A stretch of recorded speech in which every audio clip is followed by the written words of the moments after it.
روت اور اس کا پہلا باب جو 22 آیات پر مشتمل ہے۔ اور انہی ایام میں جب قاضی انصاف کیا کرتے تھے، ایسا ہوا کہ اس سرزمین میں کال پڑا، اور یہودا کے بیت لحم کا ایک مرد اپنی بیوی اور 2 بیٹوں کو لے کر چلا کہ موآب کے ملک میں جا کر بسے۔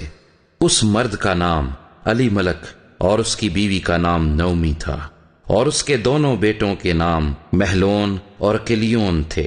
یہ یہودا کے بیت لحم کے افراتی تھے۔ سو وہ موآب کے ملک میں آ کر رہنے لگے، اور نعومی کا شوہر علی ملک مر گیا، پس وہ اور اس کے دونوں بیٹے باقی رہ گئے۔ ان دونوں نے ایک ایک موآبی عورت بیاہ لی۔ ان میں سے ایک کا نام عرفہ اور دوسری کا روت تھا، اور وہ 10 برس کے قریب وہاں رہے، اور مہلون اور کلیون دونوں مر گئے۔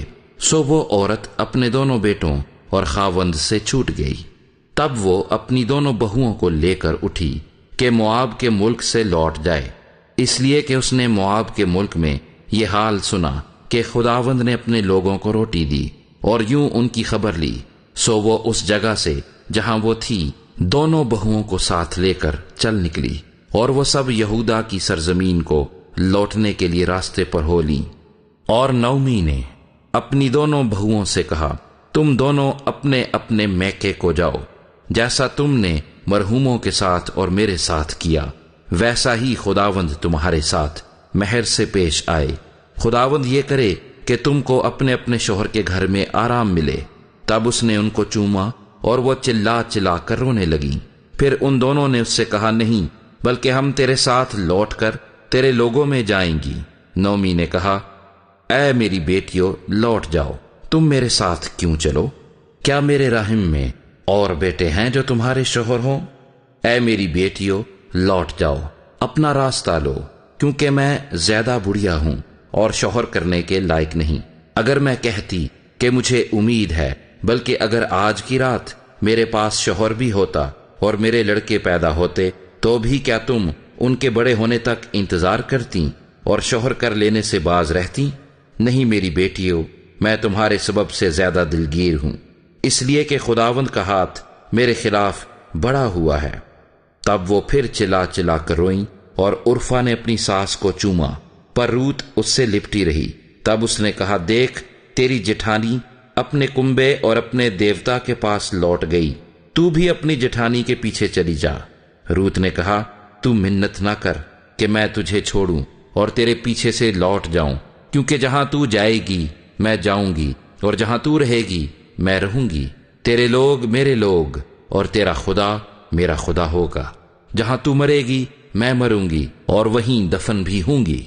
خداوند مجھ سے ایسا ہی بلکہ اس سے بھی زیادہ کرے، اگر موت کے سوا کوئی اور چیز مجھ کو تجھ سے جدا کر دے۔ جب اس نے دیکھا کہ اس نے اس کے ساتھ چلنے کی ٹھان لی ہے، تو اس سے اور کچھ نہ کہا۔ سو وہ دونوں چلتے چلتے بیت لحم میں آئیں۔ جب وہ بیت لحم میں داخل ہوئیں تو سارے شہر میں دھوم مچی، اور عورتیں کہنے لگیں کہ کیا یہ نعومی ہے؟ اس نے ان سے کہا، مجھ کو نعومی نہیں بلکہ مارا کہو، اس لیے کہ قادر مطلق میرے ساتھ نہایت تلخی سے پیش آیا ہے۔ میں بھری پوری گئی اور خداوند مجھ کو خالی پھیر لایا، پس تم کیوں مجھے نعومی کہتے ہو؟ حالانکہ خداوند میرے خلاف مدعی ہوا، اور قادر مطلق نے مجھے دکھ دیا۔ غرض نعومی لوٹی، اور اس کے ساتھ اس کی بہو موآبی روت تھی، جو موآب کے ملک سے یہاں آئی، اور وہ دونوں جو کاٹنے کے موسم میں بیت لحم میں داخل ہوئیں۔ روت اور اس کا دوسرا باب جو 23 آیات پر مشتمل ہے۔ اور نعومی کے شوہر کا ایک رشتہ دار تھا جو علی ملک کے گھرانے کا اور بڑا مالدار تھا، اور اس کا نام بوئز تھا۔ سو موآبی روت نے نعومی سے کہا، مجھے اجازت دے تو میں کھیت میں جاؤں، اور جو کوئی کرم کی نظر مجھ پر کرے اس کے پیچھے پیچھے بالیں چنوں۔ اس نے اس سے کہا، جا میری بیٹی۔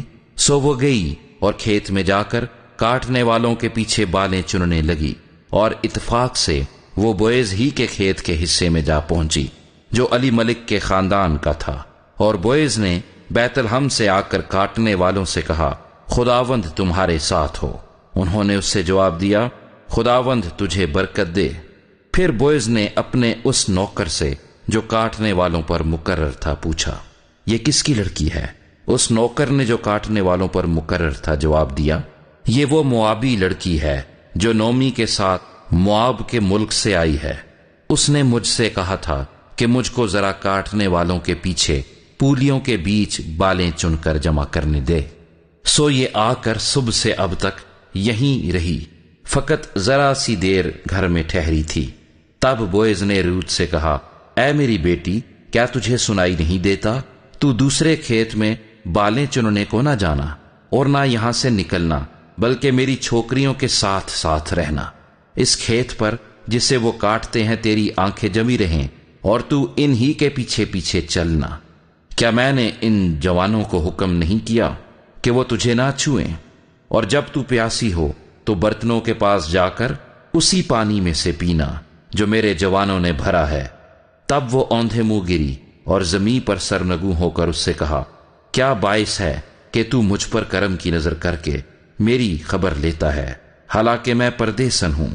بوئز نے اسے جواب دیا کہ جو کچھ تو نے اپنے خاوند کے مرنے کے بعد اپنی ساس کے ساتھ کیا ہے وہ سب مجھے پورے طور پر بتایا گیا ہے، کہ تو نے کیسے اپنے ماں باپ اور زاد بوم کو چھوڑا اور ان لوگوں میں جن کو تو اس سے پیشتر نہ جانتی تھی آئی۔ خداوند تیرے کام کا بدلہ دے، بلکہ خداوند اسرائیل کے خدا کی طرف سے جس کے پروں کے نیچے تو پناہ کے لیے آئی ہے تجھ کو پورا اجر ملے۔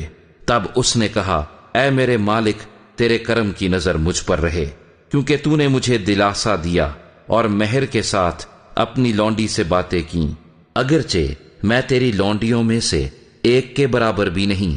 پھر بوئز نے اس سے کھانے کے وقت کہا کہ یہاں آ اور روٹی کھا اور اپنا نوالا سرکے میں بھگو۔ تب وہ کاٹنے والوں کے پاس بیٹھ گئی اور انہوں نے بھنا ہوا اناج اس کے پاس کر دیا، سو اس نے کھایا اور سیر ہوئی اور کچھ رکھ چھوڑا۔ اور جب وہ بالیں چننے اٹھی تو بوئز نے اپنے جوانوں سے کہا کہ اسے پولیوں کے بیچ میں بھی چننے دینا اور اس سے ملامت نہ کرنا، اور اس کے لیے گھڑوں میں سے تھوڑا سا نکال کر چھوڑ دینا اور اسے چننے دینا اور جھڑکنا مت۔ سو وہ شام تک کھیت میں چنتی رہی، اور جو کچھ اس نے چنا تھا اسے پھٹکا، اور وہ قریب 1 ایفا جو نکلا، اور وہ اسے اٹھا کر شہر میں گئی، اور جو کچھ اس نے چنا تھا اسے اس کی ساس نے دیکھا، اور اس نے وہ بھی جو اس نے سیر ہونے کے بعد رکھ چھوڑا تھا نکال کر اپنی ساس کو دیا۔ اس کی ساس نے اس سے پوچھا، تو نے آج کہاں بالیں چنی اور کہاں کام کیا؟ مبارک ہو وہ جس نے تیری خبر لی۔ تب اس نے اپنی ساس کو بتایا کہ اس نے کس کے پاس کام کیا تھا، اور کہا کہ اس شخص کا نام جس کے ہاں آج میں نے کام کیا بوئز ہے۔ نومی نے اپنی بہو سے کہا، وہ خداوند کی طرف سے برکت پائے جس نے زندوں اور مردوں سے اپنی مہربانی باز نہ رکھی۔ اور نومی نے اس سے کہا کہ یہ شخص ہمارے قریبی رشتے کا ہے اور ہمارے نزدیک کے قرابتیوں میں سے ایک ہے۔ موابی روت نے کہا، اس نے مجھ سے یہ بھی کہا تھا کہ تو میرے جوانوں کے ساتھ رہنا جب تک وہ میری ساری فصل کاٹ نہ چکیں۔ نومی نے اپنی بہو روت سے کہا، میری بیٹی، یہ اچھا ہے کہ تو اس کی چھوکریوں کے ساتھ جایا کرے اور وہ تجھے کسی اور کھیت میں نہ پائیں۔ سو وہ بالیں چننے کے لیے جو اور گیہوں کی فصل کے خاتمے تک بوئز کی چھوکریوں کے ساتھ ساتھ لگی رہی، اور وہ اپنی ساس کے ساتھ رہتی تھی۔ روت اور اس کا 3 باب، جو 18 آیات پر مشتمل ہے۔ پھر اس کی ساس نومی نے اس سے کہا، میری بیٹی، کیا میں تیرے آرام کی طالب نہ بنوں جس سے تیری بھلائی ہو؟ اور کیا بوئز ہمارا رشتہ دار نہیں جس کی چھوکریوں کے ساتھ تو تھی؟ دیکھ، وہ آج کی رات کھلیان میں جو پھٹکے گا، سو تو نہا دھو کر خوشبو لگا اور اپنی پوشاک پہن اور کھلیہان کو جا، اور جب تک وہ مرد کھا پی نہ چکے تب تک تو اپنی تئیں اس پر ظاہر نہ کرنا۔ جب وہ لیٹ جائے تو اس کے لیٹنے کی جگہ کو دیکھ لینا، تب تو اندر جا کر اس کے پاؤں کھول کر لیٹ جانا، اور جو کچھ تجھے کرنا مناسب ہے وہ تجھ کو بتائے گا۔ اس نے اپنی ساس سے کہا، جو کچھ تو مجھ سے کہتی ہے وہ سب میں کروں گی۔ سو وہ کھلیہان کو گئی اور جو کچھ اس کی ساس نے حکم دیا تھا وہ سب کیا، اور جب بوئز کھا پی چکا اور اس کا دل خوش ہوا تو وہ غلے کے ڈھیر کی ایک طرف جا کر لیٹ گیا۔ تب وہ چپکے آئی اور اس کے پاؤں کھول کر لیٹ گئی، اور آدھی رات کو ایسا ہوا کہ وہ مرد ڈر گیا اور اس نے کروٹ لی اور دیکھا کہ ایک عورت اس کے پاؤں کے پاس پڑی ہے۔ تب اس نے پوچھا، تو کون ہے؟ اس نے کہا، میں تیری لونڈی روت ہوں، سو تو اپنی لونڈی پر اپنا دامن پھیلا دے، کیونکہ تو نزدیک کا قرابتی ہے۔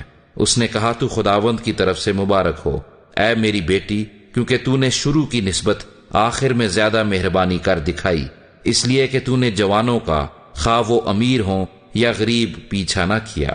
اب اے میری بیٹی مت ڈر، میں سب کچھ جو تو کہتی ہے تجھ سے کروں گا، کیونکہ میری قوم کا تمام شہر جانتا ہے کہ تو پاک دامن عورت ہے، اور یہ سچ ہے کہ میں نزدیک کا قرابتی ہوں، لیکن ایک اور بھی ہے جو قرابت میں مجھ سے زیادہ نزدیک ہے۔ اس رات تو ٹھہری رہ، اور صبح کو اگر وہ قرابت کا حق ادا کرنا چاہے تو خیر، وہ قرابت کا حق ادا کرے، اور اگر وہ تیرے ساتھ قرابت کا حق ادا کرنا نہ چاہے تو زندہ خداوند کی قسم ہے، میں تیرے ساتھ قرابت کا حق ادا کروں گا۔ صبح تک تو لیٹی رہ۔ سو وہ صبح تک اس کے پاؤں کے پاس لیٹی رہی، اور پیشتر اس سے کہ کوئی ایک دوسرے کو پہچان سکے اٹھ کھڑی ہوئی، کیونکہ اس نے کہہ دیا تھا کہ یہ ظاہر ہونے نہ پائے کہ کھلیہان میں یہ عورت آئی تھی۔ پھر اس نے کہا، اس چادر کو جو تیرے اوپر ہے لا، اور اسے تھامے رہ۔ جب اس نے اسے تھاما تو اس نے جو کے 6 پیمانے ناپ کر اس پر لاد دیے۔ پھر وہ شہر کو چلا گیا۔ جب وہ اپنی ساس کے پاس آئی تو اس نے کہا، اے میری بیٹی، تو کون ہے؟ تب اس نے سب کچھ جو اس مرد نے اس سے کیا تھا اسے بتایا، اور کہنے لگی کہ مجھ کو اس نے یہ 6 پیمانے جو کے دیے، کیونکہ اس نے کہا کہ تو اپنی ساس کے پاس خالی ہاتھ نہ جا۔ تب اس نے کہا، اے میری بیٹی، جب تک اس بات کے انجام کا تجھے پتہ نہ لگے تو چپ چاپ بیٹھی رہ، اس لیے کہ اس شخص کو چین نہ ملے گا جب تک وہ اس کام کو آج ہی تمام نہ کر لے۔ روت اور اس کا چوتھا باب، جو 22 آیات پر مشتمل ہے۔ تب بوئز پھاٹک کے پاس جا کر وہاں بیٹھ گیا، اور دیکھو جس نزدیک کے قرابتی کا ذکر بوئز نے کیا تھا وہ آ نکلا۔ اس نے اس سے کہا، ارے بھائی، ادھر آ اور ذرا یہاں بیٹھ جا۔ سو وہ ادھر آ کر بیٹھ گیا۔ پھر اس نے شہر کے بزرگوں میں سے 10 آدمیوں کو بلا کر کہا، یہاں بیٹھ جاؤ۔ سو وہ بیٹھ گئے۔ تب اس نے اس نزدیک کے قرابتی سے کہا، نومی جو مواب کے ملک سے لوٹ آئی ہے، زمین کے اس ٹکڑے کو جو ہمارے بھائی علی ملک کا مال تھا بیچتی ہے۔ سو میں نے سوچا کہ تجھ پر اس بات کو ظاہر کر کے کہوں گا کہ تو ان لوگوں کے سامنے جو بیٹھے ہیں اور میری قوم کے بزرگوں کے سامنے اسے مول لے۔ اگر تو اسے چھڑاتا ہے تو چھڑا، اور اگر نہیں چھڑاتا تو مجھے بتا دے، تاکہ مجھ کو معلوم ہو جائے، کیونکہ تیرے سوا اور کوئی نہیں جو اسے چھڑائے، اور میں تیرے بعد ہوں۔ اس نے کہا، میں چھڑاؤں گا۔ تب بوئز نے کہا، جس دن تو وہ زمین نومی کے ہاتھ سے مول لے تو تجھ کو اس کو موابی روت کے ہاتھ سے بھی جو مردے کی بیوی ہے مول لینا ہوگا، تاکہ اس مردے کا نام اس کی میراث پر قائم کرے۔ تب اس کے نزدیک کے قرابتی نے کہا، میں اپنے لیے اسے چھڑا نہیں سکتا، تانا ہو کہ میں اپنی میراث خراب کر دوں۔ اس کے چھڑانے کا جو میرا حق ہے اسے تو لے لے، کیونکہ میں اسے چھڑا نہیں سکتا۔ اور اگلے زمانے میں اسرائیل میں معاملہ پکا کرنے کے لیے چھڑانے اور بدلنے کے بارے میں یہ معمول تھا کہ مرد اپنی جوتی اتار کر اپنے پڑوسی کو دے دیتا تھا۔ اسرائیل میں تصدیق کرنے کا یہی طریقہ تھا۔ سو اس نزدیک کے قرابتی نے بوئز سے کہا کہ تو آپ ہی اسے مول لے لے۔ پھر اس نے اپنی جوتی اتار ڈالی۔ اور بوئز نے بزرگوں اور سب لوگوں سے کہا، تم آج کے دن گواہ ہو کہ میں نے علی ملک اور کلیون اور محلون کا سب کچھ نومی کے ہاتھ سے مول لے لیا ہے، ماں سوا اس کے میں نے محلون کی بیوی موابی روت کو بھی اپنی بیوی بنانے کے لیے خرید لیا ہے، تاکہ اس مردے کے نام کو اس کی میراث میں قائم کروں، اور اس مردے کا نام اس کے بھائیوں اور اس کے مکان کے دروازے سے مٹ نہ جائے۔ تم آج کے دن گواہ ہو۔ تب سب لوگوں نے جو پھاٹک پر تھے اور ان بزرگوں نے کہا کہ ہم گواہ ہیں۔ خداوند اس عورت کو جو تیرے گھر میں آئی ہے راخل اور لیا کی مانند کرے، جن دونوں نے اسرائیل کا گھر آباد کیا، اور تو افراطہ میں تحسین و آفرین کا کام کرے، اور بیت الحم میں تیرا نام ہو، اور تیرا گھر اس نسل سے جو خداوند تجھے اس عورت سے دے فارس کے گھر کی طرح ہو جو یہودا سے تمر کے ہوا۔ سو بویز نے روت کو لیا اور وہ اس کی بیوی بنی، اور اس نے اس سے خلوت کی، اور خداوند کے فضل سے وہ حاملہ ہوئی اور اس کے بیٹا ہوا۔ اور عورتوں نے نومی سے کہا، خداوند مبارک ہو، جس نے آج کے دن تجھ کو نزدیک کے قرابتی کے بغیر نہیں چھوڑا، اور اس کا نام اسرائیل میں مشہور ہو، اور وہ تیرے لیے تیری جان کا بحال کرنے والا اور تیرے بڑھاپے کا پالنے والا ہوگا، کیونکہ تیری بہو جو تجھ سے محبت رکھتی ہے اور تیرے لیے 7 بیٹوں سے بھی بڑھ کر ہے، وہ اس کی ماں ہے۔ اور نومی نے اس لڑکے کو لے کر اسے اپنی چھاتی سے لگایا اور اس کی دایا بنی، اور اس کی پڑوسنوں نے اس بچے کو ایک نام دیا اور کہنے لگیں کہ نومی کے لیے بیٹا پیدا ہوا، سو انہوں نے اس کا نام عبید رکھا۔ وہ یسی کا باپ تھا جو داؤد کا باپ ہے۔ اور فارس کا نسب نامہ یہ ہے، فارس سے حسرون پیدا ہوا، اور حسرون سے رام پیدا ہوا، اور رام سے امیداب پیدا ہوا، اور امیداب سے نحسون پیدا ہوا، اور نحسون سے سلمون پیدا ہوا، اور سلمون سے بویز پیدا ہوا، اور بویز سے عبید پیدا ہوا، اور عبید سے یسی پیدا ہوا، اور یسی سے داؤد پیدا ہوا۔